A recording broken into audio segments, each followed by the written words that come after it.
Here's a brand new Carrier Comfort. Most of you guys will know what this replaced, the old beat up Trane Executive.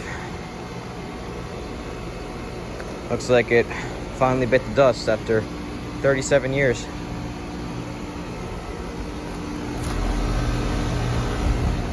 (2022) 2-ton. The Executive's a 1.5. That's such a shame. And that's not good. It's icing up already. It's running in heat mode. It's 60 degrees. I don't think it should be icing up.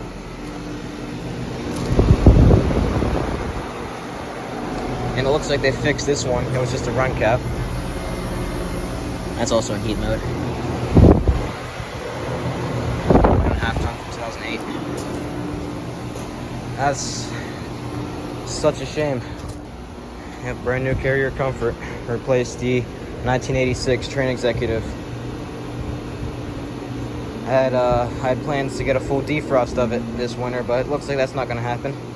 Instead, I can get full defrost of this one. Alright, well, thanks for watching.